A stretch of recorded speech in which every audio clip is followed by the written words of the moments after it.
Bhavat media news కి స్వాగతం. ముందుగా ముఖ్యాంశాలు.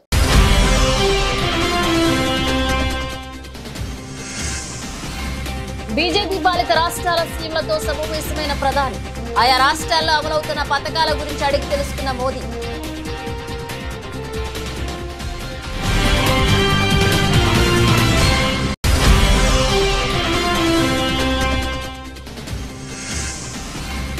హరే రామ హరే కృష్ణ ఫౌండేషన్ ప్రతినిధులతో సీఎం రేవంత్ రెడ్డి సమావేశం. కొడంగల్లో సెమీ రెసిడెన్షియల్ పైలట్ ప్రాజెక్టు పై చర్చ.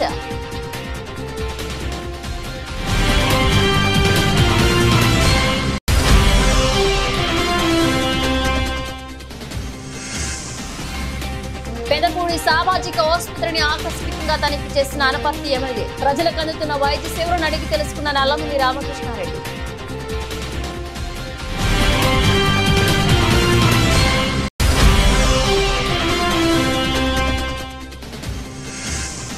అభివృద్ధికి దమ్ముంటే కొడంగల్ బరిలో నిలవాలంటూ బండి సంజయ్ సవాల్. డిపాజిట్ కూడా దక్కనివ్వబోమని హెచ్చరిక.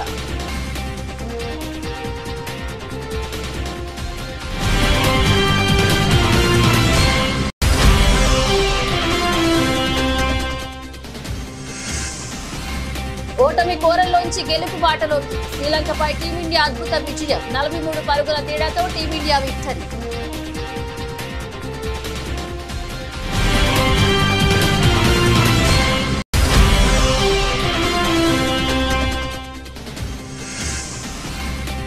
గత కొన్ని రోజులుగా తగ్గుతూ వచ్చి నేడు స్థిరంగా ఉన్న బంగారం వెండి ధరలు. కొనుగోలు చేసేందుకు ఆసక్తి చూపిస్తున్న కొనుగోలుదారులు.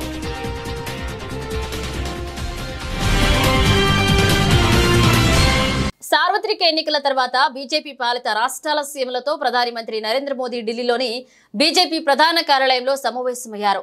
నీతి ఆయోగ్ సమావేశం తర్వాత ఈ సమావేశం జరిగింది. 13 బీజేపీ పాలిత రాష్ట్రాల ముఖ్యమంత్రులు, 3 ఎన్డీఏ పాలిత రాష్ట్రాల ఉప ముఖ్యమంత్రులు ఈ సమావేశంలో పాల్గొన్నారు. దాదాపు 3 గంటలకు పైగా సమావేశం జరిగింది. ఈ సమావేశంలో ముఖ్యమంత్రులందరూ తమ తమ రాష్ట్రాల్లో జరుగుతున్న అభివృద్ధి పనులు, కేంద్ర ప్రభుత్వ ప్రయోజిత పథకాలు ఏ విధంగా అమలు చేస్తున్నారనేది ప్రజెంటేషన్ ద్వారా వివరించారు. అదేవిధంగా ఇటీవలే జరిగిన లోక్సభ, అసెంబ్లీ ఎన్నికలతో పాటు ఉప ఎన్నికల ఫలితాలపై కొద్దిసేపు సమీక్షించారు. ఎన్నికల సభలో ప్రతి ఒక్కరూ కష్టపడి పనిచేశారని, ఎన్నికల్లో పార్టీ పనితీరు సంతృప్తిగా ఉందని మోదీ తెలిపారు. ఏ ఒక్కరూ అసంతృప్తి చెందాల్సిన అవసరం లేదని ప్రధాని మనోధైర్యాన్ని నింపే ప్రయత్నం చేశారు. గుండెలు బరువు చేసుకుని బాధపడాల్సిన అవసరం లేదన్నారు. అనంతరం రాష్ట్రాల్లో అమలవుతున్న పథకాల గురించి మోదీ అడిగి తెలుసుకున్నారు. మన దేశానికి ప్రాతినిధ్యం వహిస్తూ పారిస్ ఒలింపిక్స్ లో ఆడేందుకు వెళ్లిన అథ్లెట్లను ప్రజలంతా ఉత్సాహపరచాలని, అథ్లెట్లకు శుభాకాంక్షలు చెప్పాలని ప్రధాని నరేంద్ర మోదీ కోరారు. పారిస్ ఒలింపిక్స్ ప్రస్తుతం ప్రపంచ వ్యాప్తంగా అందరి దృష్టిని ఆకర్షిస్తుంది. ప్రపంచ వేదికపై మన క్రీడాకారులు త్రివర్ణ పతాకాన్ని రెపరెపలాడించేందుకు పారిస్ ఒలింపిక్స్ ద్వారా అవకాశం వచ్చింది. దేశానికి ఎప్పటికీ గుర్తుండిపోయే విజయాలు సాధించడానికి వెళ్లిన మన అథ్లెట్లను ప్రోత్సహించండి, ఇక భారత్ ను ఉత్సాహపరచండి అని నరేంద్ర మోదీ పేర్కొన్నారు. ఈ మేరకు ప్రధాని నరేంద్ర మోదీ తన రేడియో షో మన్ కీ బాత్ 112వ ఎపిసోడ్లో ఆదివారం మాట్లాడారు. తెలంగాణ నూతన గవర్నర్ గా జిష్ణు దేవ్ వర్మ నియమితులయ్యారు. తెలంగాణ సహా 9 రాష్ట్రాలకు గవర్నర్లను నియమిస్తూ రాష్ట్రపతి ద్రౌపది ముర్ము గత రాత్రి ఆదేశాలు జారీ చేశారు. ప్రస్తుతం జార్ఖండ్ గవర్నర్ గా వ్యవహరిస్తూ తెలంగాణ ఇన్ఛార్జిగా ఉన్న సిపి రాధాకృష్ణన్ ను మహారాష్ట్ర గవర్నర్ గా పంపారు. జిష్ణు దేవ్ త్రిపుర బీజేపీ సీనియర్ నాయకుడు. 2018 ఎన్నికల్లో చారిలాం నియోజకవర్గం నుంచి విజయం సాధించిన ఆయన బిప్లవ కుమార్ దేవ్, మణిక్ సహా ప్రభుత్వాల్లో మంత్రిగాను పనిచేశారు. 2023 ఎన్నికల్లో అదే నియోజకవర్గం నుంచి పోటీ చేసి ఓటమి పాలయ్యారు. అదే స్థానానికి వీర విధేయుడైన జిష్ణుదేవ్ను ఇప్పుడు తెలంగాణ గవర్నర్ గా నియమించారు. హరే రామ హరే కృష్ణ ఫౌండేషన్ ప్రతినిధులతో ముఖ్యమంత్రి రేవంత్ రెడ్డి సమావేశమయ్యారు. ఈ సమావేశంలో భాగంగా కొడంగల్లో సెమీ రెసిడెన్షియల్ పైలట్ ప్రాజెక్టు పై చర్చ జరిగింది. సెంట్రలైజ్డ్ కిచెన్ ద్వారా నియోజకవర్గంలో ప్రతిరోజు 28,000 మంది ప్రభుత్వ పాఠశాలలు విద్యార్థులకు బ్రేక్ఫాస్ట్, లంచ్ అందించే ఏర్పాటు చేయనున్నారు. కొడంగల్ పట్టణంలో ఇప్పటికే ప్రారంభమైన సెంట్రలైజ్డ్ కిచెన్ నిర్మాణ పనులు ప్రారంభమయ్యాయి. Hare Rama Hare Krishna charitable foundation CSR funds తో నిర్వహణలో సెంట్రలైజ్డ్ కిచెన్ నిర్మాణం పూర్తయిన వెంటనే కొడంగల్లో పైలట్ ప్రాజెక్టును సీఎం ప్రారంభించనున్నారు. ఇక రాష్ట్ర వ్యాప్తంగా అమలు చేసేందుకు దీనిపై పూర్తిగా అధ్యయనం చేయాలని సీఎం సూచించారు. పేద విద్యార్థులకు నాణ్యమైన విద్య, పౌష్టికాహారం అందించడమే లక్ష్యంగా ప్రభుత్వం ముందుకు వెళుతుందన్నారు. మజ్లిస్ ఎమ్మెల్యే అక్బరుద్దీన్ ఓవైసీకి ఏమాత్రం దమ్మున్నా వచ్చే ఎన్నికల్లో కొడంగల్ నుంచి పోటీ చేయాలని బీజేపీ నేత కేంద్ర మంత్రి బండి సంజయ్ సవాల్ విసిరారు. వచ్చే ఎన్నికల్లో అక్బరుద్దీన్ ను కొడంగల్ నుంచి బరిలోకి దింపి గెలిపించి డిప్యూటీ సీఎం పదవి ఇస్తామన్న సీఎం రేవంత్ రెడ్డి వ్యాఖ్యలకు బండి ఇలా స్పందించారు. ఆ స్థానం నుంచి ఆయనను బరిలోకి దింపితే డిపాజిట్ కూడా దక్కనివ్వబోమని హెచ్చరించారు. ఎంఐఎం గోడ మీద పిల్లి లాంటి పార్టీ అని ఎవరు అధికారంలో ఉంటే వారికి పంచన చేరడం ఆ పార్టీకి అలవాటని ఎద్దేవా చేశారు. తెలంగాణలో వచ్చేది బీజేపీ ప్రభుత్వమేనని ధీమా వ్యక్తం చేశారు. హైదరాబాద్ లో బోనాల పండుగకు ప్రభుత్వం 5 లక్షలు మాత్రమే ఇస్తే రంజాన్ పండుగకు 33 కోట్లు ఇచ్చిందని ఆరోపించారు. రాష్ట్రంలో బీజేపీ అధికారంలోకి రాగానే పాత బస్తీలోని భాగ్యలక్ష్మి ఆలయాన్ని గోల్డెన్ టెంపుల్ గా మారుస్తామని చెప్పారు. భాగ్యనగరం అంతా కూడా ఇలా బోనాల జాతర జరుగుతున్నది. అనేక జిల్లాలో గల్లీ గల్లి కూడా గ్రామాల వారిగా కుల సంఘాల వారిగా బోనాలు జరుగుతున్నది. ఒక మంచి వాతావరణం జరుగుతున్నది. కాబట్టి ఈ బోనాల పండుగ సందర్భంగా, జాతర సందర్భంగా ఆ అమ్మవారు ప్రజలను కాపాడని చెప్పి ఆ తల్లిని నమ్ముకునే విధంగా బోనం సమర్పిస్తున్నామో ఆ తల్లి కరుణా కటాక్షాలు అందించాలని చెప్పి, ఒక మంచి సమాజ నిర్మాణం జరగాలని చెప్పి, అందరి కష్టాలు తొలగిపోవాలని చెప్పి, అందరూ ఆయుర ఆరోగ్యాలతో సుఖ సంతోషాలతో జీవించే విధంగా ఉండాలని చెప్పి ఆ అమ్మవారిని ప్రార్థిస్తున్నాను. భారతీయ జనతా పార్టీ ప్రభుత్వం ఇక్కడ ఏర్పడిన వెంటనే మేము చేసేది ఈ భాగ్యలక్ష్మి అమ్మవారిని గోల్డెన్ టెంపుల్గా మారుస్తాం. పక్కా మారుస్తాం, గోల్డెన్ టెంపుల్గా మారుస్తాం. దాన్ని అనుమానం విధాలు అంతకు చెప్పినా మళ్ళీ చెప్తున్నాను. కానీ 33 కోట్ల రూపాయలు రంజాన్కి ఇచ్చారు. ఇబ్బందులు తెచ్చుకోండి, కానీ మాకెందుకు ఏరియాలా అడుక్కోవాలి. మూడదానికి ఏమైనా వీళ్ళు ఎంఏ పాటలు వాళ్ళు గోడ మీద పిల్లలు ఇటు పడితే ఇటు దుంకుతారు, ఇటు పడితే ఇటు. అధికారంలో ఎవ్వరు ఉంటే వాళ్ళకి కొమ్మగాస్తారు. మూడదాకా కేసీఆర్ అనుకుని చాలా మంచోడు, ఇంద్రుడు చంద్రుడు అనే. ఇప్పుడు వీరికి తింటే కేసీఆర్ తిడతారు ఇప్పుడు. ఇక మరి వీళ్ళు నెక్స్ట్ కాంగ్రెస్ పార్టీ పరిస్థితి అడిగారు. అంతకుముందు కాంగ్రెస్ పార్టీ తిట్టే బీఆర్ఎస్ గోడెక్కిర్రు, బీఆర్ఎస్ గడిలోకి పోయారు. ఇప్పుడు మళ్ళీ బీఆర్ఎస్ గవర్నమెంట్ లేదు కదా, మళ్ళీ కాంగ్రెస్ గవర్నమెంట్ కదా. మరి అప్పుడు అక్బరుద్దీన్ వచ్చి ఏమనాలి? ఎస్, నా ఓల్డ్ సిటీని న్యూ సిటీగా మారుస్తా అంటే నేను దేనికైనా సిద్ధం అనాలి అన్నాడు. నా హాస్పిటల్ బాగా నడవాలి, నా వ్యాపారాలు మంచిగా జరగాలి, నేను చేసే కబ్జాలు బాగుండాలి, ఓట్స్లో ట్యాక్సులు కట్టద్దు, ట్యాక్సులు కట్టే ఆఫీసర్లు వస్తే కొట్టాలి, కొట్టిన ఎవరు కేసు పెట్టద్దు. 15 నిమిషాలు సమయం ఇస్తే హిందువులను నరికి చంపుతా అన్నటువంటి వ్యక్తిని తీసుకొచ్చి కొడంగల్లో పోటీ చేయిస్తా అంటే గెలుపు మీద అనేది చాలా దమ్ముంటే ఏమని చెప్పు.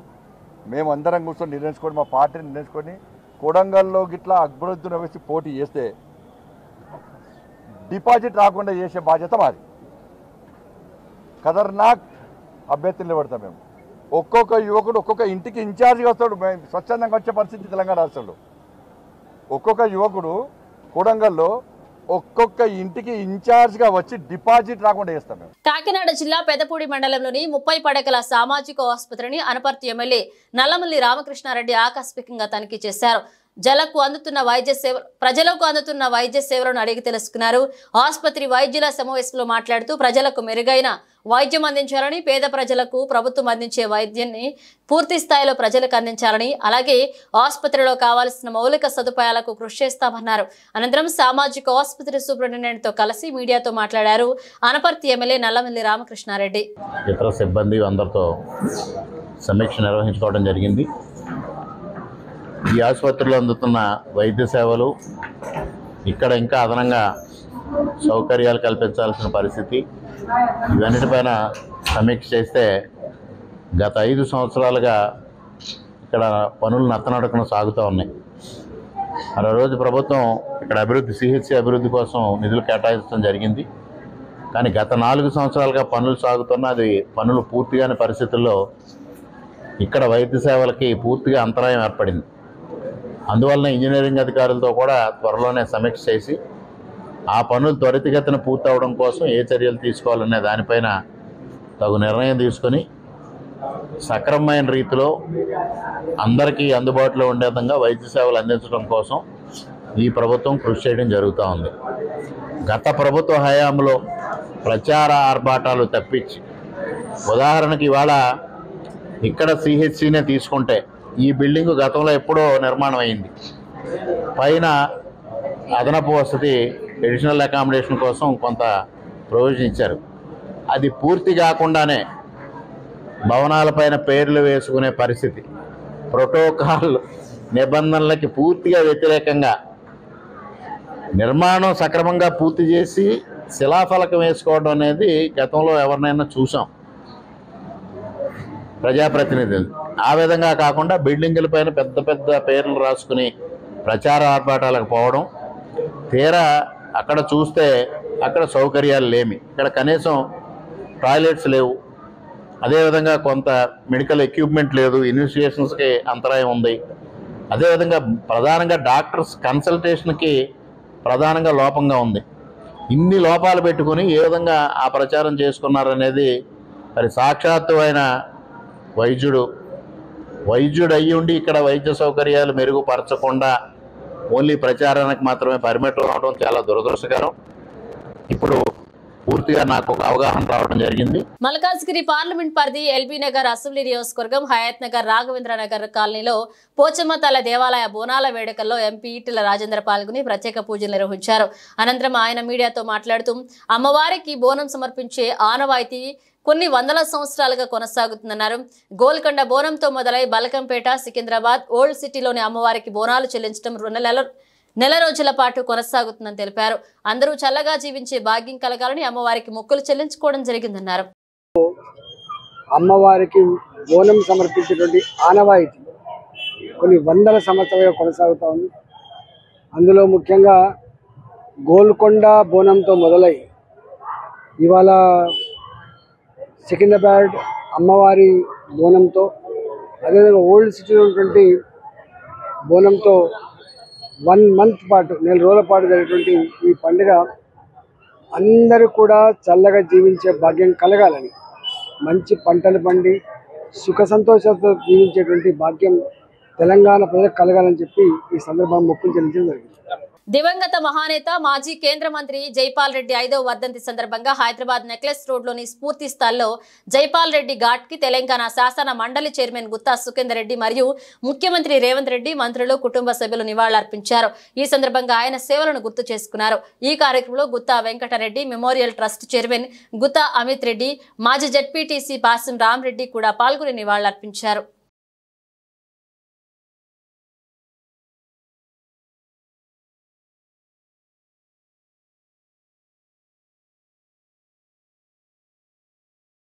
భారీ వర్షాలు, వరదల కారణంగా గోదావరి ఉధృతికి బ్రిడ్జిపేట వాసులను పునరావాస కేంద్రాలకు తరలించి వారికి 3,000 రూపాయలతో పాటు బియ్యం, నిత్యావసర సరుకులు పంపిణీ చేశామని సిటీ శాసన సభ్యులు ఆదిరెడ్డి వాసు అన్నారు. ఎమ్మెల్యే ఆదిరెడ్డి వాసు ఉమా మార్కండేశ్వర స్వామి ఆలయ దగ్గరలో ఉన్న చందాసత్రం పునరావాస కేంద్రంలోని గోదావరి వరద బాధితులను బియ్యం, నిత్యావసర వస్తువులను స్థానిక నాయకులు, అధికారులతో కలిసి పంపిణీ చేశారు. ఈ సందర్భంగా ఆయన మాట్లాడుతూ గోదావరి వరద ఉధృతిని దృష్టిలో ఉంచుకుని అధికారులను అప్రమత్తం చేసి బ్రిడ్జిపేట, ఇతర లోతట్టు ప్రదేశాల్లో ఉన్న వరద బాధితులను పునరావాస కేంద్రాలు చందాసత్రం, ఆల్కాట్ గార్డెన్స్ లో వసతి సౌకర్యం కల్పించడం జరిగిందన్నారు. వరద బాధితులు ఏదైతే ఉన్నారో బ్రిడ్జ్ లంక కింద ఉంటారో వాళ్ళందరినీ కూడా రాజమండ్రి సిటీలో పునరావాస కేంద్రానికి తీసుకురావడం జరిగింది. వరద ఒక లెవెల్స్ పెరిగినప్పుడు తక్షణమే అధికారులందరినీ కూడా అప్రమత్తం చేసి వాళ్ళందరినీ కూడా కొంతమందిని చందాసత్రంలో పెట్టున్నాం, కొంతమందిని ఆల్కాట్ గార్డెన్స్లో కూడా ఒక కమ్యూనిటీ హాల్లో పెట్టున్నాం. ఆ రోజు నుంచి కూడా ఈ రోజు వరకు ఉదయం బ్రేక్ఫాస్ట్, మధ్యాహ్నం భోజనం, రాత్రి భోజనం కూడా నాణ్యమైన భోజనం అన్నీ కూడా ప్రభుత్వ తరపు నుంచి ఏర్పాటు చేయడం జరుగుతూ ఉంది. అలాగే మొన్న అసెంబ్లీలో ఇలాగా వరద ప్రభావం వల్ల ఇబ్బందులు పడిన కుటుంబాలకి ప్రభుత్వం నుంచి ఆర్థిక సహాయం ఇవ్వాలన్నది మరి సభ్యులందరూ కోరగా ముఖ్యమంత్రి గారు నిర్ణయం తీసుకొని గతంలో 2,000 ఇచ్చేవారు కుటుంబానికి, దాన్ని పెంచి 3,000 రూపాయలు ఇస్తూ రేషన్ 25 కేజీల బియ్యం, కేజీ కందిపప్పు, ఒక నూనె ప్యాకెట్, బంగాళదుంపలు 1 కేజీ, ఉల్లిపాయలు 1 కేజీ, ఇవన్నీ కూడా సుమారు 2,000 రూపాయలు ఉండొచ్చు. 3,000, 2,000 కలిపి 5,000 రూపాయలు ఇబ్బంది పడిన ప్రతి కుటుంబానికి ఇచ్చే కార్యక్రమం ఈరోజు ఎన్డీఏ కూటమి తరఫున చేస్తూ ఉన్నాం. ఎమ్మెల్యేగా నేను, తెలుగుదేశం, బీజేపీ, జనసేన నాయకులందరూ ఈరోజు చందాసత్రంలోని వరద బాధిత కుటుంబాలందరికీ కూడా ఆ ప్రభుత్వం నుంచి అందించే కార్యక్రమాన్ని ఇవ్వడం జరుగుతూ ఉంది. అలాగే వారికి ప్రతిసారి కూడా అలా జరిగినప్పుడు విజ్ఞప్తి చేస్తూ ఉంటాం, అక్కడి నుంచి రండి, శాశ్వత కట్టడాలు కడతా ఉన్నాం, వచ్చి అక్కడ ఉండడానికి ప్రయత్నం చేయండి. వరద వచ్చినప్పుడు మీరు ఇబ్బందులు పడి వారు కష్టపడి సంపాదించి కట్టుకున్న ఇల్లులన్నీ కూడా పోతూ ఉన్నాయి. ఆ ఇబ్బందులు లేకుండా శాశ్వత పరిష్కారం రమ్మన్నాం. కానీ వాళ్ళు గోదావరి మాత్రం నమ్ముకొని ఉన్నవారు, గోదావరి బిడ్డలు, వారికి అక్కడ ఉంటేనే వారికి తల్లికి చేరువుగా ఉండి వారికి ఆనందంగా ఉంటుంది. ములుగు జిల్లాలో గత వారం రోజులుగా విస్తారంగా వర్షాలు కురుస్తున్న నేపథ్యంలో అత్యవసర పరిస్థితిలో తప్ప ప్రజలు బయటికి రావద్దని జిల్లా కలెక్టర్ దివాకర్ టిఎస్ అన్నారు. కన్నాయిగూడెం మండలం కంతాన్పల్లె 2వ లో లెవెల్ వంతెన, గోవిందరావుపేట మండలంలోని రాఘవాపట్నం దయ్యాలవాగు వరద ప్రవాహాన్ని జిల్లా కలెక్టర్ దివాకర్ టిఎస్ పరిశీలించారు. ఈ సందర్భంగా జిల్లా కలెక్టర్ మాట్లాడుతూ గత కొన్ని రోజులుగా నిరంతరాయంగా వర్షాలు కురుస్తున్న నేపథ్యంలో అధికారులు అప్రమత్తంగా ఉంటూ ప్రజలకు ఇబ్బందులు కలగకుండా చూడాలని అధికారులను ఆదేశించారు. గత అనుభవాలను దృష్టిలో ఉంచుకుని అవసరమైతే లోతట్టు ప్రాంతాల్లో ఉన్న ప్రజలను ముందస్తుగా తరలించాలని కలెక్టర్ సూచించారు.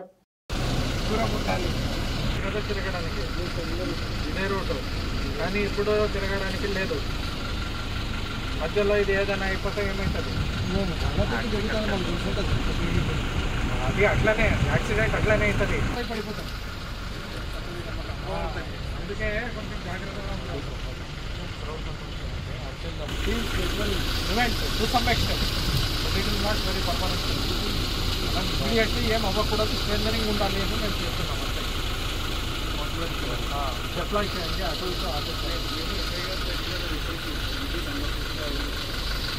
కాకినాడ జిల్లా జగంపేట స్థానిక గోకవరం రోడ్లోని కాపు కళ్యాణ మండపం వద్ద జ్యోతుల నెహ్రూ ఫౌండేషన్ ఆధ్వర్యంలో ఉచిత డిఎస్సి కోచింగ్ సెంటర్ ప్రారంభించేందుకు అక్కడ మౌలిక వసతులు కల్పించడానికి జగంపేట ఎమ్మెల్యే జ్యోతుల నెహ్రూ పనులు పరిశీలించారు. ఈ సందర్భంగా ఆయన మాట్లాడుతూ గత నెల రోజులుగా డిఎస్సి కోచింగ్ అప్లికేషన్లు 432 మంది అప్లికేషన్లు తీసుకోవడం జరిగిందని, వీరందరికీ ఆదిత్య, గోదావరి, గైట్ వంటి వాటితో పోటీ పడే విధంగా బెస్ట్ ఫ్యాకల్టీ ఇవ్వడం జరుగుతుందని, వీరందరికీ కోచింగ్ తో పాటు ఉచిత భోజన సదుపాయం కూడా ఏర్పాటు చేయడం జరిగిందని, ఇక నియోజకవర్గంలోని ఈ కోచింగ్ తీసుకున్న 170 మంది అయినా టీచర్ పోస్టులు సాధించాలని ఒక ఆకాంక్షతో ఈ కార్యక్రమాన్ని తీసుకోవడం జరిగిందని తెలిపారు. తెలుగుదేశం ప్రభుత్వం ఏర్పడ్డ తర్వాత గౌరవ ముఖ్యమంత్రి చంద్రబాబు నాయుడు గారు 5 సంతకాలు పెట్టడం జరిగింది. 5 సంతకాల్లో అతి ప్రధానమైంది, కీలకమైంది విద్యా వ్యవస్థకు సంబంధించి ఈనాడు ఏదైతే కొరతగా ఉందో టీచర్స్ యొక్క, ఉపాధ్యాయుల యొక్క కొరత, ఆ కొరతను తీర్చాలనేటటువంటి ముఖ్య ఉద్దేశంతో 16,000 పైబడి ఉపాధ్యాయుల్ని వివిధ విభాగాల్లో తీయాలని చెప్పి నిర్ణయించడం, డిఎస్సి ప్రకటించడం, దాన్ని పురస్కరించుకొని జగంపేట నియోజకవర్గంలో ఉత్తీర్ణులైనటువంటి ఉపాధ్యాయ వృత్తి కోసం ఎదురు చూస్తున్నటువంటి ఉద్యోగ అవకాశాల కోసం మా నియోజకవర్గానికి సంబంధించినటువంటి వాళ్ళందరికీ కూడా ఉచితంగా టెట్ కానీ డిఎస్ఏ కానీ సంబంధించినటువంటి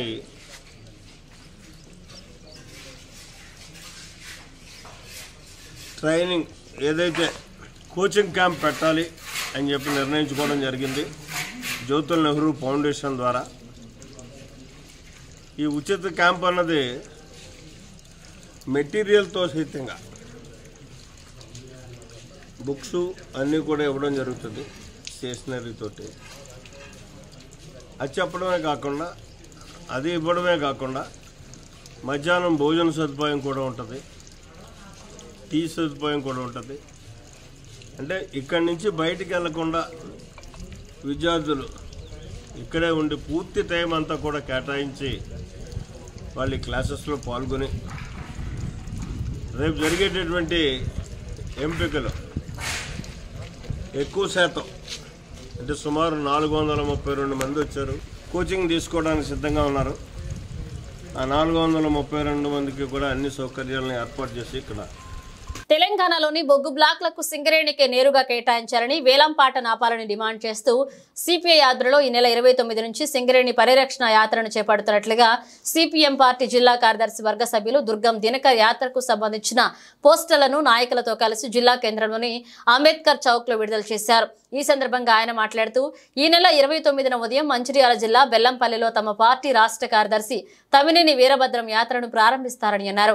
వచ్చే నెల 5వ తేదీ వరకు 8 రోజుల పాటు ఈ బస్సు యాత్ర కొనసాగుతుందని, కొత్తగూడెంలో ముగింపు సభ ఉంటుందని వివరించారు. పార్టీ ఆధ్వర్యంలో రేపటి నుండి సింగరేణిని కాపాడాలని చేపట్టేటువంటి యాత్రను కొమరంభీం జిల్లా ప్రజలు జయప్రదం చేయాలని సిపిఎం పార్టీ కొమరం జిల్లా పార్టీగా కోరుతున్నాం.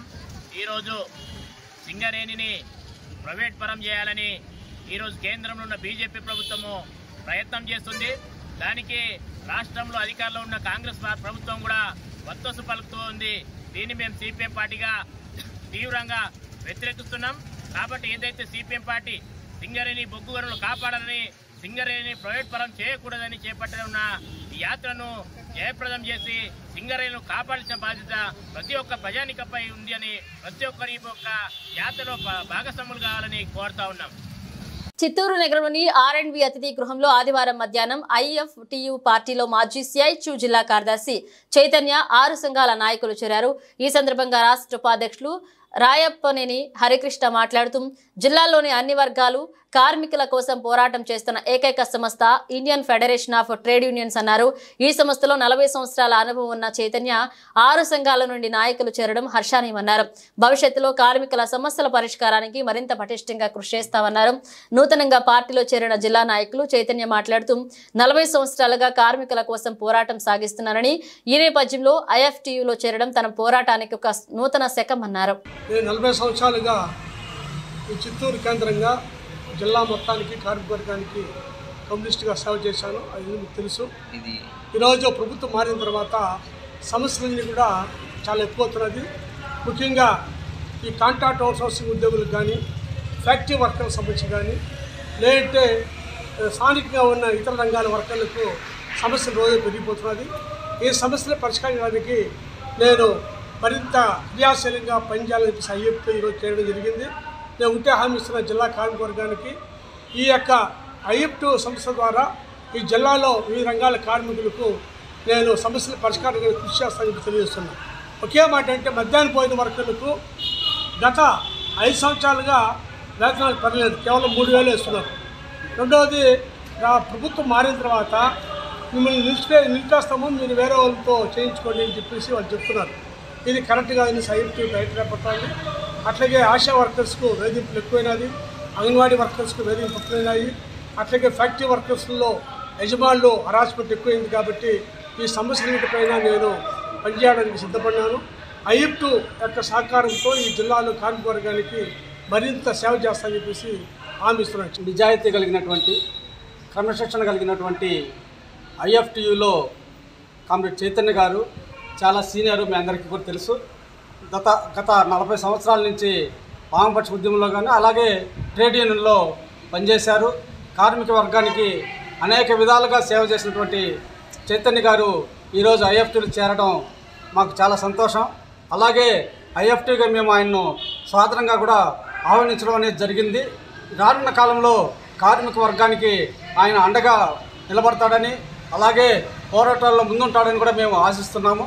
అందుకు IFTU వేదిక ఆయన ఎంచుకోవడం అనేది చాలా సంతోషకరమైనటువంటి విషయం.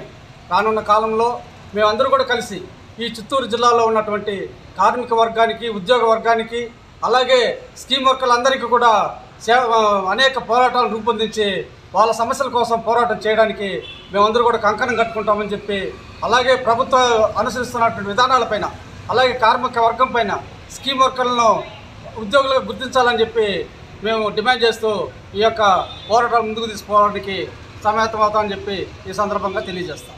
శ్రీలంకతో T20 సిరీస్లో టీమిండియా గెలుపుతో బోణీ కొట్టింది. పల్లెకేలిలో జరిగిన తొలి T20 మ్యాచ్లో టీమిండియా 43 పరుగుల తేడాతో ఆతిథ్య శ్రీలంకను ఓడించింది. ఈ మ్యాచ్లో టాస్ ఓడి మొదట బ్యాటింగ్ చేసిన టీమిండియా నిర్ణీత 20 ఓవర్లలో 7 వికెట్లు 213 పరుగులు చేసింది. 214 పరుగుల భారీ లక్ష్య ఛేదనను శ్రీలంక ఆరంభించిన తీరు చూస్తే ఆ జట్టు గెలుపుపై ఎవరికీ సందేహాలు కలగవు. ఆ జట్టు స్కోరు 8 ఓవర్లకే 80 పరుగులు దాటింది. ఆ తర్వాత కూడా 14 ఓవర్లలో 140 పరుగులు చేసి విజయం దిశగా దూసుకుపోతున్నట్లుగా కనిపించింది.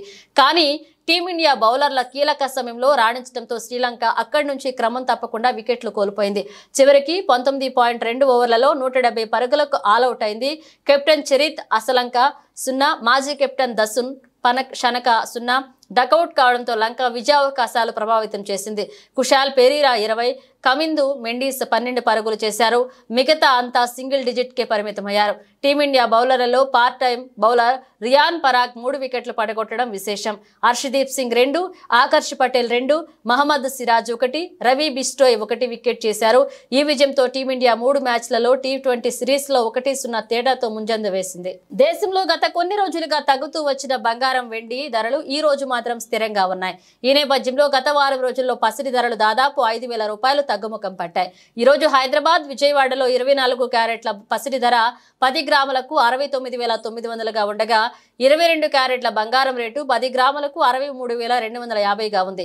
ఇక వారం రోజుల క్రితం జూలై 21న ఈ ప్రాంతంలో 22 క్యారెట్ల బంగారం ధర 10 గ్రాములకు 67,800గా ఉండగా 24 క్యారెట్ల బంగారం ధర 10 గ్రాములకు 73,970గా ఉంది. ఈ క్రమంలో 24 క్యారెట్ల గోల్డ్ రేటు వారం రోజుల్లో 4,970కి తగ్గగా 22 క్యారెట్ల పుత్తడి ధర 4,550 తగ్గింది. మరొక వైపు గత వారం రోజుల్లో వెండి ధర కిలోకు 7,000 రూపాయలు తగ్గడం విశేషం. ఈ నేపథ్యంలో నేడు కేజీ వెండి ధర ఢిల్లీలో 84,500 ఉండగా జూలై 21న ఇదే చోట 91,500గా ఉంది. గత కొన్ని రోజులుగా బంగారం, వెండి ధరలు తగ్గుముఖం పట్టిన క్రమంలో అనేక మంది కొనుగోలు చేసేందుకు ఆసక్తి చూపిస్తున్నారు. బులెటిన్ ముగించే ముందు హెడ్లైన్స్ మరోసారి.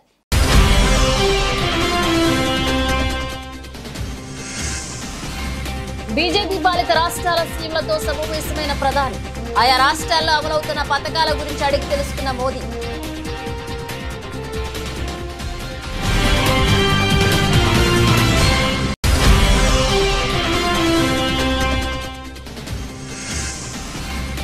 హరే రామ హరే కృష్ణ ఫౌండేషన్ ప్రతినిధులతో సీఎం రేవంత్ రెడ్డి సమావేశం. కొడంగల్లో సెమీ రెసిడెన్షియల్ పైలట్ ప్రాజెక్ట్ పై చర్చ.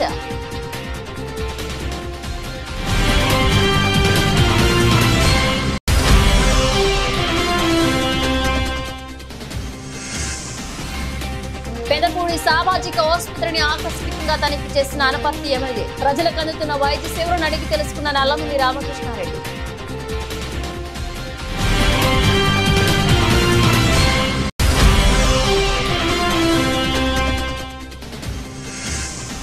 అక్బరుద్దీన్ కు దమ్ముంటే కొడంగల్ బరిలో నిలవాలంటూ బండి సంజయ్ సవాల్. డిపాజిట్ కూడా దక్కనివ్వబోమని హెచ్చరిక.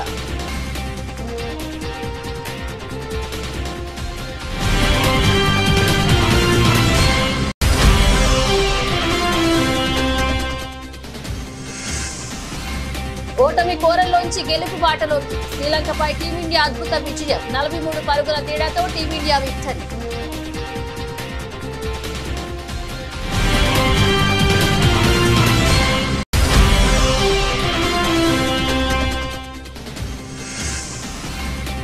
గత కొన్ని రోజులుగా తగ్గుతూ వచ్చి నేడు స్థిరంగా ఉన్న బంగారం, వెండి ధరలు. కొనుగోలు చేసేందుకు ఆసక్తి చూపిస్తున్న కొనుగోలుదారులు.